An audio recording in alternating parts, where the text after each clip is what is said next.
ক্রান্তি অভিভাবক বগুড়ার কৃতি সন্তান জনাব তারেক রহমান সাহেব, বগুড়াবাসীর দীর্ঘদিনের লালিত স্বপ্ন বগুড়া সিটি কর্পোরেশনের ফলক উন্মোচন করলেন। হে আল্লাহ, এই মহান বরকতময় ঐতিহাসিক দিন ও ফলক উন্মোচনের জন্য আমরা আপনার দরবারে শুকরিয়া আদায় করছি। হে আল্লাহ, আপনি এই ফলক উন্মোচনকে এই শহরের উন্নতি, অগ্রগতি ও সমৃদ্ধির মাধ্যম বানিয়ে দিন। হে আল্লাহ, আমরা মাননীয় প্রধানমন্ত্রীর কাছে চিরকৃতজ্ঞ। উনি বগুড়াবাসীর দীর্ঘদিনের স্বপ্ন পূরণে এগিয়ে এসেছেন। হে আল্লাহ, আপনি তাকে সর্বোত্তম প্রতিদানে ভূষিত করুন। হে আল্লাহ, এই নগরীকে আপনি সুখী, সমৃদ্ধ, শান্তিপূর্ণ, নিরাপদ নগরী বানিয়ে দিন। হে আল্লাহ, ইব্রাহিম আলাইহিস সালাতু ওয়াস সালাম পবিত্র মক্কা নগরীর জন্য যে দোয়া করেছেন, আমরা নবগঠিত বগুড়া সিটি কর্পোরেশনের জন্য সে দোয়া করছি।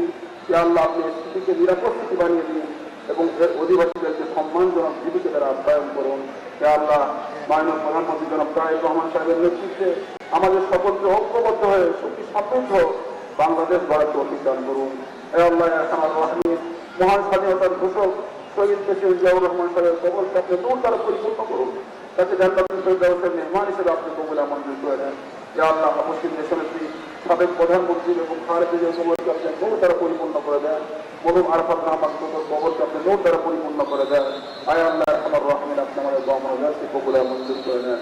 وصلى الله تعالى على خير خلقه محمد وآله وأصحابه أجمعين. سبحان ربك رب العزة عما يصفون، وسلام على المرسلين والحمد لله برحمتك يا أرحم الراحمين.